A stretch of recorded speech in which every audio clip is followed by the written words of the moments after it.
जय हिंद दोस्तों, स्वागत है मेरे यूट्यूब चैनल पर।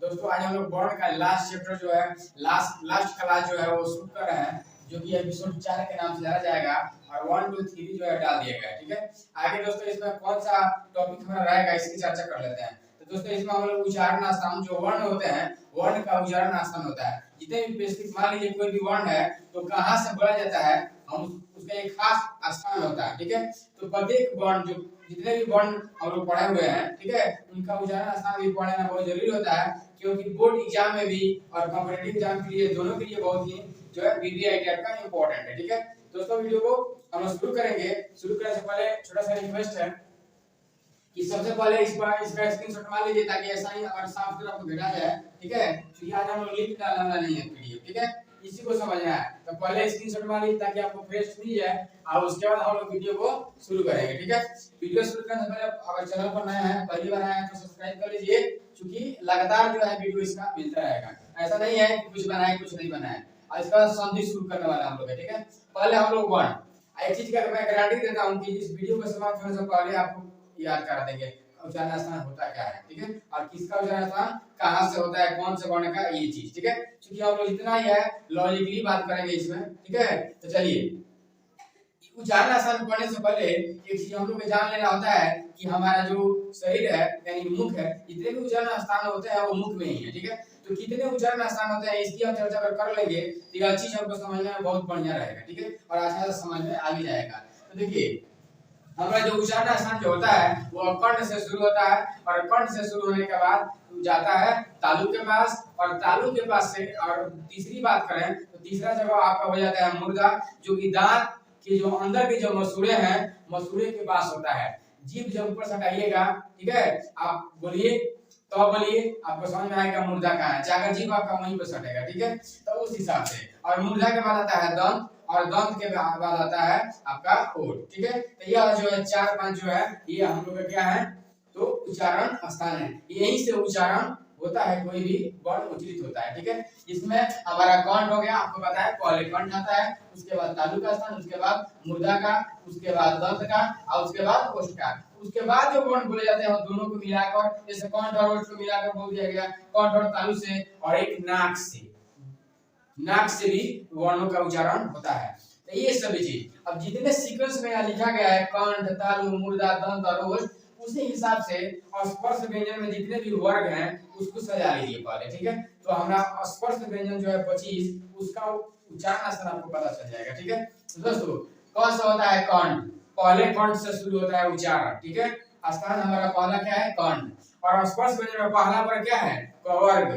तो कवर्ग में जितने भी वर्ण आते हैं वो किसमें आएंगे, कंठ के, कंठ से उच्चारित होता है, इसलिए उसको हम कंठ वर्ण कहेंगे।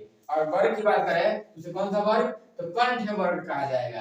तो कवर्ग में जितने भी है वो कहाँ होते हैं, तो कंठ से उच्चारित होते हैं। आप क बोलकर देखिए, बोलिए क, देखिए आपका पूरा आवाज यहाँ कंठ से आ रहा है। ठीक है, इसलिए कहा जाएगा कंठ। इसके साथ साथ दोस्तों आपको स्वर का भी ध्यान देना है, तो यहाँ अ और आ भी इसी श्रेणी में आता है, क्योंकि देखिए सब कुछ याद आप नहीं कर सकते हैं।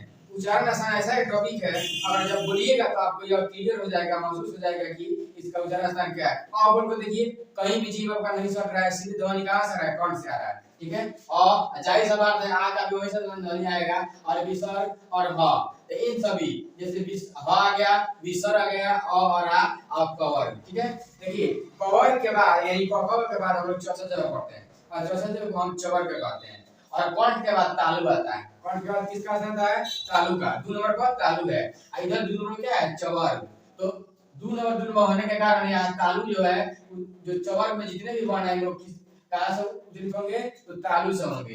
टवर्ग स्पर्श व्यंजन में तीसरा वर्ग कौन सा है, टवर्ग है। और उच्चारण स्थान में तीसरा स्थान कौन सा आता है, तो मूर्धा का आता है। इसलिए दोस्तों जो मूर्धा है उच्चारण स्थान, वहां से टवर में जितने भी वर्ण है वहां से उच्चारित होते हैं। ठीक है, आप ट बोल के देखिए, ट बोलिएगा तो आपका जीभ जो है दांत के थोड़ा सा अंदर वाले दांत के हिस्से में जाकर ऊपर आपका जीभ टच करेगा। ठीक है, तब आप ट बोलिएगा, ठ बोलिएगा, माने तालु और दांत के बीच में जो आपका जीभ जो है स्पर्श करेगा। ठीक है, इसके साथ में री भी आता है, र भी आता है, मूर्धा में स भी आता है। ठीक है, आगे देखते हैं, तो मूर्धा के बाद हमारा जो दंत का दांत का स्थान आता है। ठीक है, दांत का स्थान आता है, और वर्ग में देखा जाए तो चौथा जो वर्ग है वो तवर्ग है, न, ठीक है। ये चौथा वर्ग है स्पर्श व्यंजन का।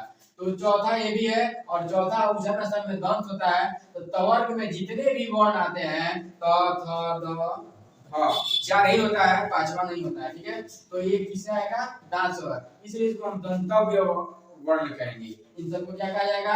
दंतव्य वर्ण। इसमें एक दंत स दिया जाता है, इसमें कहने की कोई बात नहीं है, इसका नाम है हम कहते हैं दंत स। ये दांत से बुलाता ही है, बोलकर भी आप देख सकते हैं।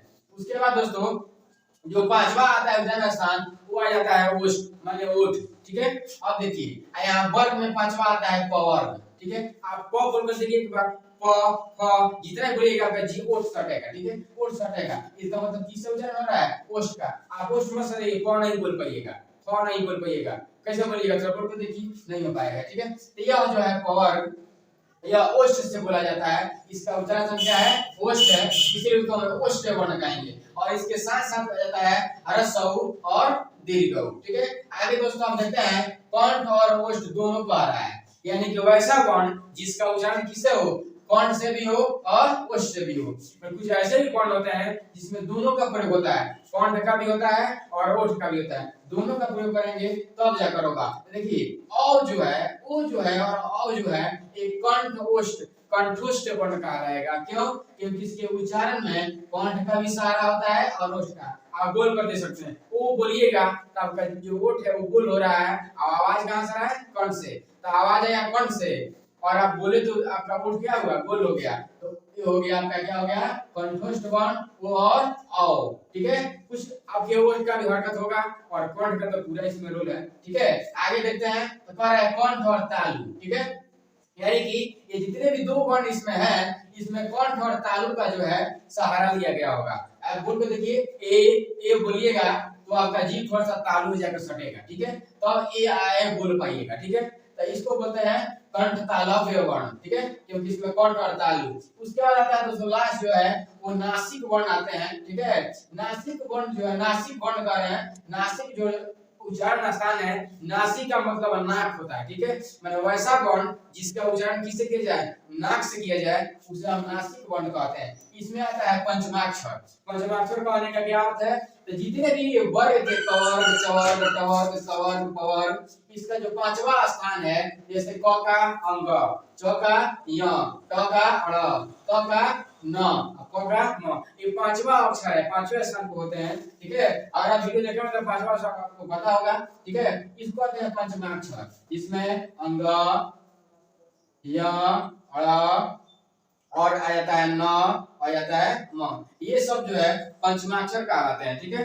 तो यह जो है नासिक वर्ण कहलाएंगे कि ये नाक से उच्चारित होते हैं, ठीक है। दोस्तों ये उच्चारण से संबंधित जितने भी है, ये उच्चारण स्थान, ये आपका जो है आपका कंप्लीट हुआ, ठीक है। आशा करते हैं कि आपको समझ में आया होगा और आप फील भी किए कि हमको समझ में आ गया, ठीक है। दोस्तों आज के लिए इतना ही। Thanks for watching this video. Bye, मिलते हैं नेक्स्ट वीडियो में।